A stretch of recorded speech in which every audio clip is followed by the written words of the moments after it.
Audio Jungle.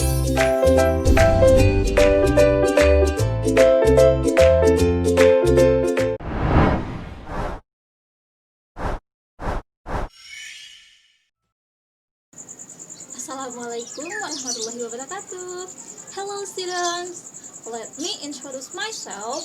My name is Farah Fitriani from Basic Education 2019 of Sultan Ageng Tirtayasa University. In this video, I will explain about motion in a straight line in general. So guys, watch this video until the end. Okay, student, before we start the lesson, let's pray together in heart. Prayer begin.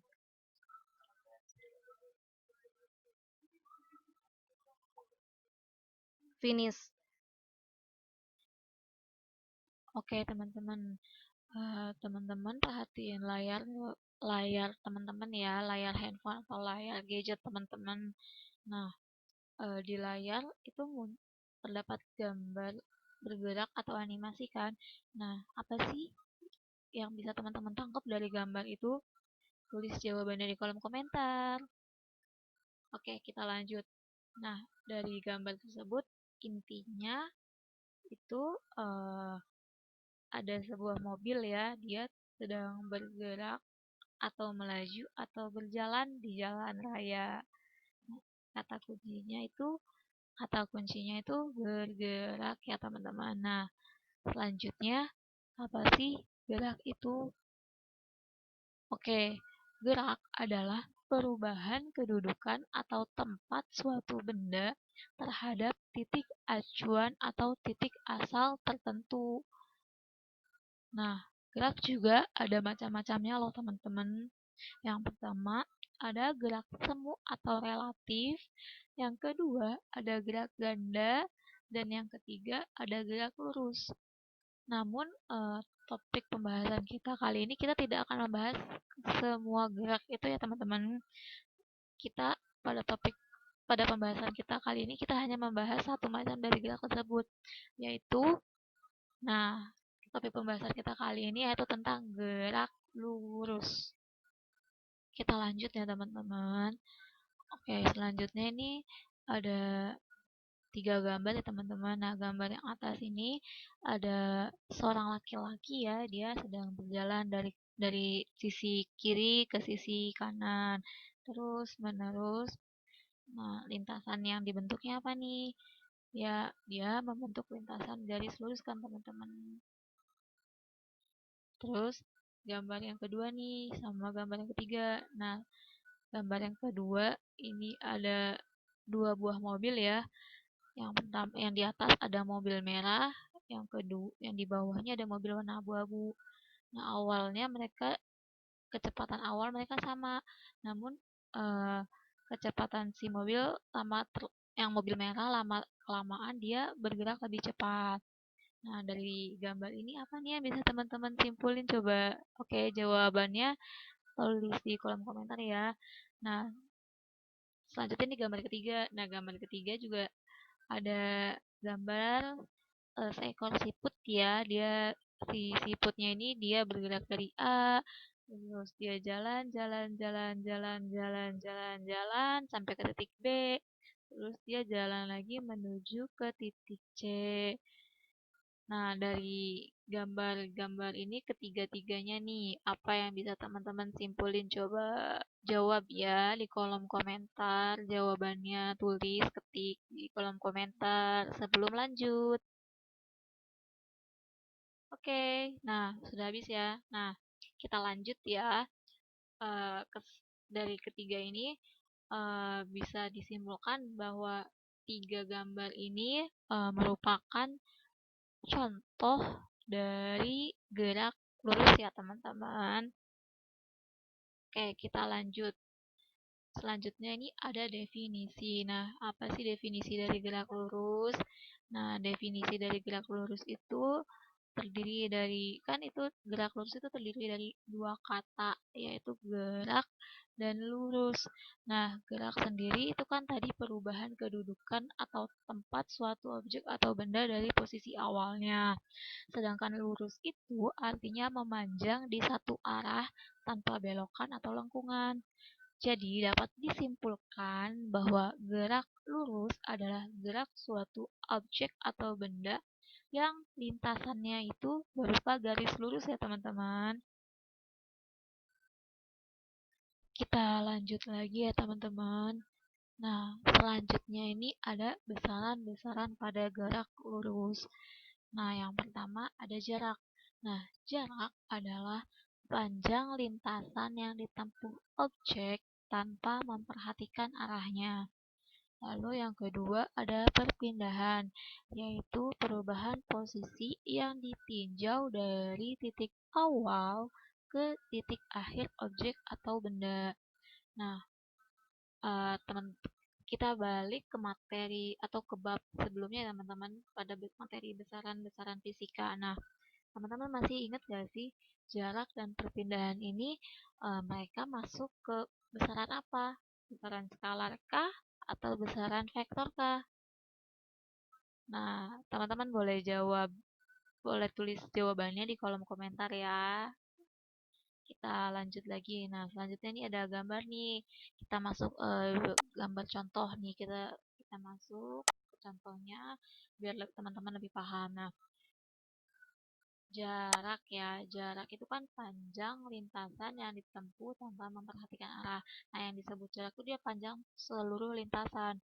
Ini kan teman-teman ada gambar nih. Anak panahnya tuh titik awal di sini. Terus terus ke arah utara ya nih anak panahnya. Kita lihat anak panahnya ke arah utara sejauh 3 km. Terus anak panahnya lagi nih, dia arahnya ke arah timur ya, sejauh 4 km. Nah, yang disebut jarak itu panjang lintasan tanpa memperhatikan arah, panjang seluruh lintasannya. Berarti dari sini sampai ke sini. Nah, ini yang disebut dengan jarak. Berarti kan ada 3 dan 4. Nah, yang disebut jarak berarti 3. Oke. 3 ditambah 4. Nah, jaraknya maka sama dengan berapa? 3 tambah 4 yaitu 7. Nah, abaikan tulisannya ya teman-teman. Agak berantakan. Nah, selanjutnya kita ganti deh warnanya biar beda. Nah, selanjutnya ini ada perpindahan. Nah, yang disebut perpindahan kan itu perubahan posisi yang ditinjau dari titik awal ke titik akhir objek atau benda. Berarti tinjauannya yaitu dari titik awalnya dan titik akhirnya nih. Nah, kita tarik garis lurus nih dari titik awal ke titik akhir, kita tarik garis lurus nih yang putus-putus nih, anak panah putus-putus. Nah, kalau teman-teman perhatikan lagi nih ya, teman-teman perhatikan lagi nih gambarnya. Nah, dia dari titik awal ke utara 3 km, terus panahnya tuh ke arah timur 4 km. Nah, ketika teman-teman perhatikan ini, dia membentuk sebuah segitiga ya, segitiga siku-siku. Nah, teman-teman ingat nggak untuk mencari sisi miring dari segitiga siku-siku menggunakan cara apa? Nah, betul sekali. Teman-teman bisa menggunakan cara rumus Pythagoras, di mana untuk mencari sisi miring, yaitu sisi miring itu C ya. C sama dengan akar dari 3 kuadrat ditambah 4 kuadrat. Nah, untuk mencari nilai C-nya, oke, nah, akar 3 kuadrat berapa? 9. Terus 4 kuadrat itu 16. Nah, 9 ditambah 16 itu sama dengan berapa? Ya, 25. Nah, akar dari 25 itu berapa? Nah, iya, akar dari 25 yaitu 5. Maka panjang sisi miringnya itu 5 kilometer. Nah, ini yang disebut perpindahannya. 5 kilometer itu yang disebut dengan perpindahannya ya teman-teman. Nah, kita lanjut. Nah, ini ada gambar lagi nih. Kita ini dulu, hapus dulu nih. Nah, hapus yang ininya. Biar kita gampang coret-coretnya. Kita lanjut. Kita ganti warnanya. Oke, di sini kan ada mobil nih, gambar mobil, dia bergerak ke arah dari barat ke timur. Nah, berarti dari titik A ke B, lalu ke C. Nah, yang disebut jarak itu panjang seluruh lintasan. Berarti dari A ke B, berapa nih panjangnya? 80 km. Nah, dari B ke C itu 30 km. Maka aja yang disebut jarak itu 80 ditambah 30. Berapa, teman-teman? 80 tambah 30, ya 110. Nah, sedangkan yang disebut dengan perpindahan itu kita fokus dari titik awalnya, yaitu titik awalnya A dan titik akhirnya C. Nah, kan panjang lintas dari A ke B kan dia 80. Sedangkan dari B ke C 30. Kita cari cuma dari A ke C aja. Nah, berarti untuk mencari nilai AC, tulis AC,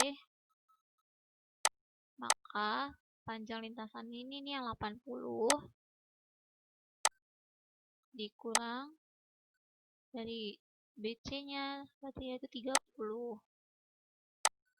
80 dikurangin 30 berapa nih teman-teman? Ya, hasilnya 50. Nah, ini yang disebut perpindahan 50 km. Jangan lupa tulis satuannya. Nah, sampai sini ya. Sampai sini teman-teman paham kan? Oke, kita lanjut lagi. Nah, selanjutnya ini ada kelajuan, di mana kelajuan adalah panjang lintasan atau jarak yang ditempuh tiap satuan waktu. Nah, di mana persamaannya itu V sama dengan S per T. Lalu selanjutnya ada kecepatan, yaitu perpindahan yang ditempuh tiap satuan waktu, di mana persamaannya ada V sama dengan delta S per delta T, di mana delta S sendiri yaitu perpindahan dan delta T itu waktu yang ditempuh. Nah, teman-teman, kenapa di sini ada tanda panahnya di V-nya? Itu karena tanda panah itu menunjukkan bahwa kecepatan itu merupakan besaran vektor, jadi mempunyai arah ya teman-teman. Terus selanjutnya ada percepatan, yaitu perubahan kecepatan terhadap waktu, di mana persamaannya yaitu A sama dengan delta V per delta T, di mana sama dengan delta V itu Vt atau V akhir dikurangi V0 atau V awal per T. T-nya itu T akhir dikurangi T1 itu T awal. Dilanjut lagi ya kita materinya. Nah, selanjutnya itu ada contoh soal. Nah, contoh soal yang pertama yaitu Tio berjalan ke timur sejauh 20 meter dengan waktu 25 detik. Lalu ia berbalik ke barat dan berjalan dengan jarak 10 meter selama 15 detik. hitunglah kelajuan dan kecepatan yang dilakukan Tio. Nah, pertama-tama apa yang perlu kita lakukan? Yaitu kita buat skema alur atau skema jalannya Tio. Nah, Tio kan berjalan ke timur, berarti misalkan A ini dia posisi awalnya Tio, lalu dia berjalan ke B ke arah timur kan, sejauh berapa? 20 meter. Nah, kemudian dia berbalik arah, berbalik maksudnya jalannya dia berbalik ke arah barat sejauh berapa? 10 meter selama 15 detik.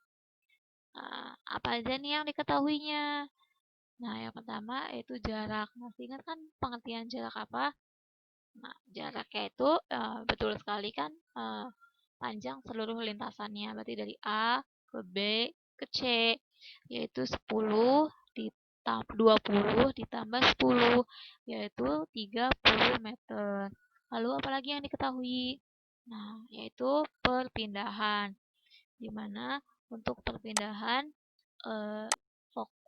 difokuskan itu acuannya itu dari titik awalnya dan titik akhirnya aja, yaitu A ke C.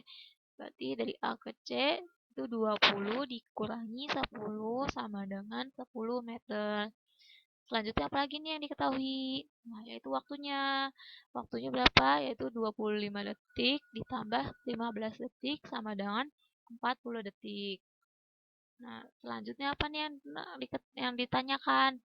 Yang pertama kali ditanyakan itu kelajuannya. Di mana kelajuannya sendiri itu V sama dengan S per T, di mana S adalah jaraknya dan T itu waktu tempuhnya, yaitu 30 per 40 sama dengan hasilnya berapa? 0,75 meter per sekon. Nah, selanjutnya apa nih? Apalagi yang dipertanyakan, yaitu kecepatannya.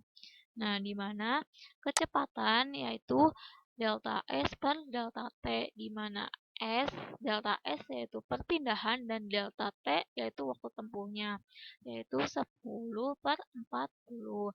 Maka hasilnya 0,25 meter per sekon. Nah, selanjutnya ini ada contoh soal yang kedua, yaitu sebuah kereta api dalam keadaan diam. Dalam selang waktu 10 detik kemudian, kecepatan kereta api tersebut 50 meter per sekon. Nah, berapakah percepatannya? Oke, berarti apa dulu nih yang diketahuinya? Nah, yang diketahui yaitu pertama, eh, kereta api kan posisi awal itu dalam posisi keadaan diam. Nah, posisi keadaan diam berarti kecepatan awalnya yaitu sama dengan 0 dan waktu awalnya juga 0 karena sama-sama dalam keadaan diam. Lalu posisi atau keadaan akhir dari kereta itu yaitu kecepatannya itu berapa? 50 meter per sekon dengan waktu yaitu 10 sekon. Nah, yang ditanyakan apa? Percepatan. Nah, rumus percepatan apa? Gimana? Nah, itu nih percepatan yaitu delta V per delta T. Di mana delta V itu Vt dikurangi V0 per T dikurangi T0. Vt-nya berapa? Yaitu 50. V0-nya berapa? 0. T-nya berapa? 10.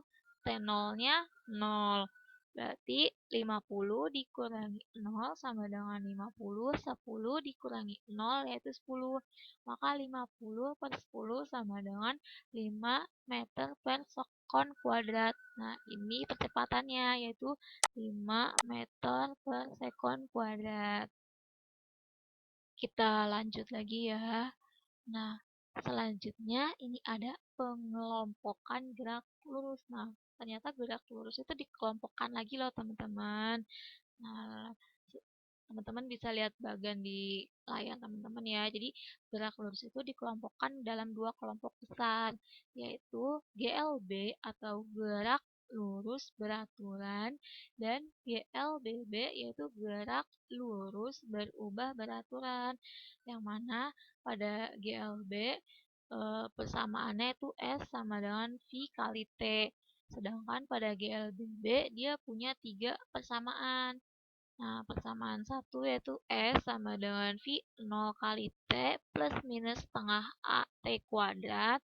Persamaan keduanya yaitu Vt sama dengan V0 plus minus A kali T. Dan persamaan ketiganya yaitu Vt kuadrat sama dengan V0 kuadrat plus minus 2AS. Kita lanjut lagi ya teman-teman pembahasannya. Nah, selanjutnya yaitu ada perbedaan GLB dan GLBB. Nah, yang pertama GLB nih. Nah, pada GLB kecepatan objek atau bendanya itu tetap atau konstan. Sedangkan pada GLBB kecepatan objek atau bendanya itu berubah-ubah. Lalu selanjutnya pada GLB itu tidak memiliki nilai percepatan, sedangkan pada GLBB percepatan pada benda atau objeknya itu tetap atau konstan. Nah, selanjutnya yaitu pada GLB benda bergerak secara konstan atau tetap. Sedangkan pada GLBB itu benda bergerak dipercepat atau diperlambat. Nah, singkatnya pada GLB kecepatannya itu tetap, sedangkan pada GLBB kecepatannya berubah-ubah. GLB itu tidak ada percepatan. Pada GLBB percepatannya yang konstan. Nah, selanjutnya perbedaan lainnya yaitu dapat dilihat dari grafiknya. Nah, bagaimana yang teman-teman lihat di layar ya, pada GLB gambar dari grafiknya itu cenderung mendatar atau garis lurus kayak gini nih. Nah, lalu pada GLBB untuk grafiknya itu dia dapat berupa grafik naik ke atas atau grafik turun ke bawah. Nah, untuk lebih memahaminya, teman-teman bisa lihat contoh gambar animasinya ya, nih, ditonton dulu.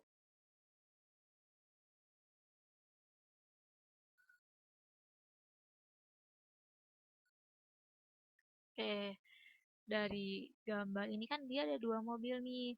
Mereka awal dari posisi yang sama, kecepatan yang sama. Nah, namun lama kelamaan si yang mobil merah ini dia lebih cepat nih. Nah, ini yang terjadi pada mobil merah ini dia yang disebut gerak GLBB atau gerak lurus berubah beraturan. Sedangkan pada mobil yang warna abu-abu ini dia yang disebut GLB atau gerak lurus beraturan. Nah, kenapa disebut GLB yaitu karena dia tidak ada perubahan kecepatan atau kecepatan mobil ini dia sama, tetap nggak dipercepat atau nggak diperlambat. Nah, selanjutnya ini ada latihan soal buat teman-teman kerjakan. Silakan teman-teman kerjakan, lalu nanti kirim jawabannya di grup ya, di WhatsApp grup. Nah, selanjutnya ini ada tugas. Nah, tugasnya itu diskusi kelompok. Nah, yaitu teman-teman cari contoh gerak lurus itu dalam kehidupan sehari-hari. Nah, mungkin sekian ya pembahasannya dari materi ini. Dapat disimpulkan ya, yaitu yang pertama gerak lurus itu yaitu gerak objek atau benda dengan lintasan berupa garis lurus. Nah, besaran-besaran dari gerak yang terdapat pada gerak lurus itu ada apa aja sih? Nah, yang pertama ada jarak, yang kedua ada perpindahan, yang ketiga ada kelajuan, yang keempat ada kecepatan, dan yang kelima ada percepatan. Nah, selanjutnya itu gerak lurus itu dikelompokkan dalam dua kelompok besar nih, yaitu GLB dan GLBB. Untuk perbedaan dari GLB dan GLBB, teman-teman tuh dapat dilihat dari yang pertama tuh kecepatannya, di mana pada GLB kecepatannya konstan, sedangkan pada GLBB kecepatannya berubah-ubah. Terus yang kedua, teman-teman dapat lihat dari percepatannya, di mana pada GLB itu tidak memiliki nilai percepatan ya. Sedangkan kalau pada GLBB dia percepatannya yang konstan. Nah, selanjutnya perbedaannya itu teman-teman dapat lihat dari gambar grafiknya. That is the explanation from me. I hope this video helped you. Thank you for watching. Before that, don't forget to like, comment, and subscribe. See you in another video, guys. Wassalamualaikum warahmatullahi wabarakatuh. See you.